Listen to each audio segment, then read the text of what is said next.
મિત્રો, સનાતન ધર્મમાં એકાદશીનું વ્રત ખૂબ જ મહત્વપૂર્ણ માનવામાં આવે છે. આ દિવસે ભગવાન વિષ્ણુ, જે જગતના પાલનહાર છે, એમની પૂજા આરાધના આ દિવસે કરવામાં આવે છે. શાસ્ત્રો અનુસાર એકાદશીના દિવસે ભગવાન વિષ્ણુ અને માતા લક્ષ્મીની પૂજા આરાધના કરવાથી કોઈ પણ પ્રકારની તમારી કામના હોય એ અવશ્ય પૂરી થાય છે. કોઈ પણ તમારાથી ભૂલથી થઈ ગયેલા પાપો, એ ચાહે આ જન્મના હોય કે પાછલા જન્મના, સમસ્ત પ્રકારના પાપોમાંથી મુક્તિ મળી જાય છે. આ વ્રતને કરવાથી અનંત ગણું પુણ્ય ફળની પ્રાપ્તિ થાય છે. ભગવાન શ્રી હરિ વિષ્ણુની કૃપા પ્રાપ્ત થાય છે અને મૃત્યુ પછી વૈકુંઠ લોકની પ્રાપ્તિ થાય છે. આમ તો વર્ષમાં આવતી દરેક એકાદશી ખૂબ જ મહત્વપૂર્ણ હોય છે. બધી જ એકાદશીઓનું તેમનું અલગ અલગ મહત્વ હોય છે. પરંતુ ચૈત્ર માસની જે કૃષ્ણ પક્ષમાં આવતી એકાદશી, જેનું નામ છે પાપમોચીની એકાદશી, તો આ એકાદશીના નામથી જ ખબર પડે છે કે પાપમોચીની અર્થાત સમસ્ત પ્રકારના પાપોનો નાશ કરનારી એકાદશી.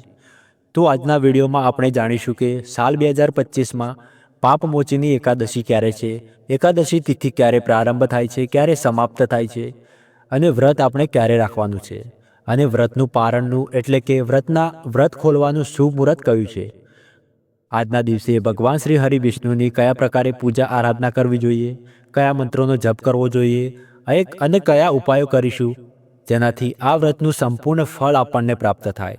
અને જે પણ કામનાથી આપણે એકાદશીનું વ્રત ધારણ કરીએ છીએ, અથવા વ્રત કર્યા વગર જો તમે પૂજા આરાધના કરો છો, તો આપણી કામના પૂરી થાય અને વ્રતનું સંપૂર્ણ ફળ આપણને પ્રાપ્ત થાય, એ માટે આજે વિશેષ શું કરવું જોઈએ, એ સંપૂર્ણ જાણકારી આજના વિડીયોમાં તમારી સાથે અમે શેર કરીશું. તો તમારા માટે આજનો વિડીયો ખૂબ જ મહત્વપૂર્ણ છે, તેથી વિડીયોને લાસ્ટ સુધી જરૂર જોજો. અને વિડીયો સારી લાગે તો વિડીયોને એક લાઇક કરી લેજો, અને ચેનલ પર નવા હોય તો ચેનલને સબસ્ક્રાઈબ પણ કરી લેજો. તો સૌથી પહેલાં આપણે જાણીશું કે પાપમોચીની એકાદશી તિથિ ક્યારે પ્રારંભ થાય છે, ક્યારે સમાપ્ત થાય છે, અને વ્રત આપણે ક્યારે રાખીશું. તો જુઓ, ચૈત્ર માસની કૃષ્ણ પક્ષની એકાદશી તિથિ પ્રારંભ થાય છે 25 માર્ચે સવારે 5:05 અને એકાદશી તિથિ સમાપ્ત થશે 26 માર્ચે સવારે 3:45. તો સૂર્યોદયકાલીન તિથિમાં એકાદશીનું વ્રત રાખવામાં આવે છે. તો સૂર્યોદયકાલીન તિથિ અનુસાર 25 માર્ચ 2025 મંગળવારના દિવસે પાપમોચીની એકાદશીનું વ્રત રાખવામાં આવશે. જો તમે એકાદશીનું વ્રત રાખવા માંગો છો, તો એકાદશીના એક દિવસ પહેલાં એટલે કે 10મી તિથિના દિવસથી જ તમારે એકાદશીના વ્રતનું નિયમોનું પાલન કરવું જોઈએ.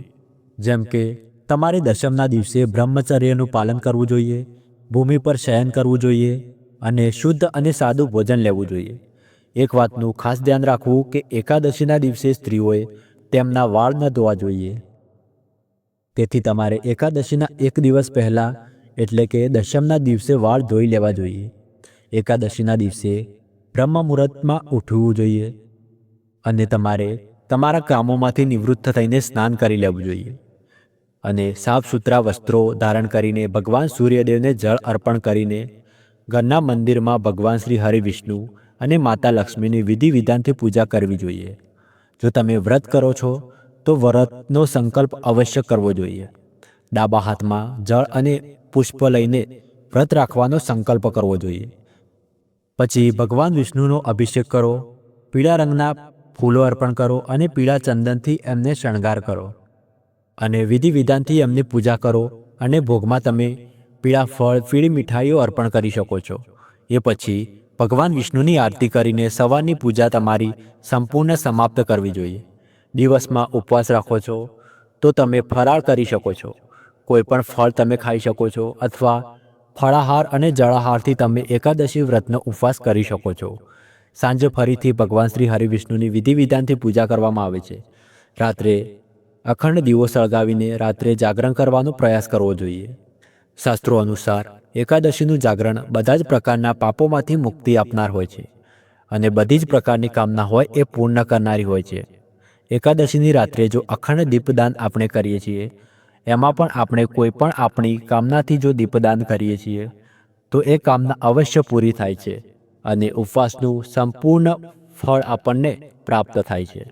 જો તમે વ્રત કરો છો કે નથી કરતા, પણ એકાદશીની રાત્રે એક દીપદાન જો તમે કરો છો તો તમામ પ્રકારની કામના એ તમારી પૂર્ણ થાય છે અને ભગવાન હરિવિષ્ણુની અસીમ કૃપા પ્રાપ્ત થાય છે.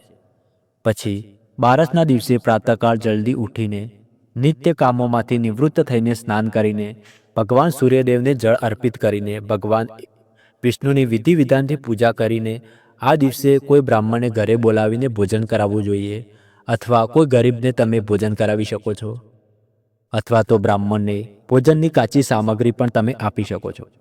અને પછી સ્વયં શુભ મુહૂર્તમાં વ્રત ખોલવું જોઈએ. તો બારસ તિથિ શરૂ થશે 26 માર્ચ સવારે 3:45 અને બારસ તિથિ સમાપ્ત થશે 27 માર્ચે સવારે 1:43. તો એકાદશી વ્રતનું પારણ ક્યારે કરીશું?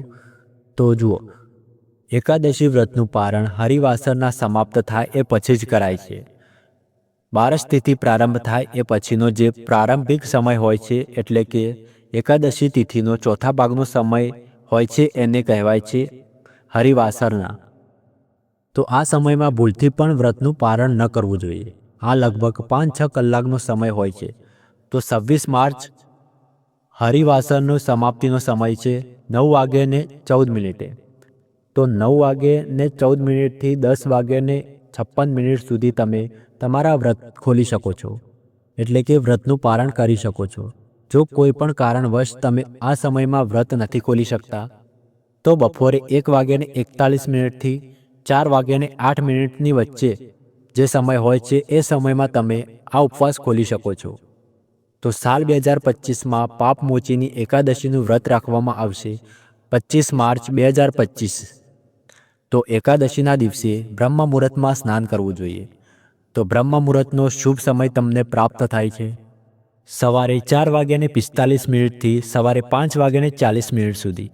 આ વખતે એકાદશી ઉપર શિવયોગ રહેશે, સિદ્ધિ યોગ રહેશે અને સર્વાગ સિદ્ધિ યોગ રહેશે. તો આ બધા જ શુભ યોગમાં તમે વ્રત કર્યા વગર પણ ખાલી પૂજા કરો છો તો તમને એ પૂજાનું વિશેષ ફળ પ્રાપ્ત થાય છે. તેથી ભગવાન શ્રી હરિવિષ્ણુ અને માતા લક્ષ્મીની વિધિ વિધાનથી પૂજા આરાધના કરવી જોઈએ. તમે ઉપવાસ રાખો છો તો અત્યંત શ્રેષ્ઠ છે, પરંતુ જો તમે ઉપવાસ નથી રાખી શકતા તો ભગવાન શ્રી હરિવિષ્ણુ અને માતા લક્ષ્મીની પૂજા અવશ્ય કરવી જોઈએ.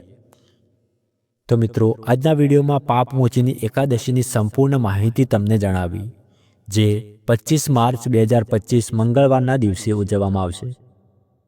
તો આશા કરું છું કે તમને આ માહિતી પસંદ આવી હશે. પસંદ આવી હોય તો વિડીયોને એક લાઈક, ચેનલ ઉપર નવા હોય તો ચેનલને સબસ્ક્રાઈબ કરી લેજો, કેમ કે અમે આવા જ તમારા માટે યુઝફુલ વ્રત વિશે, તહેવારો વિશે વિડીયો લાવતા હોઈએ છીએ. તો કૃપા કરીને ચેનલને સબસ્ક્રાઈબ કરી લેજો. વિડીયો ગમે તો એક લાઈક પણ કરી લેજો. ધન્યવાદ.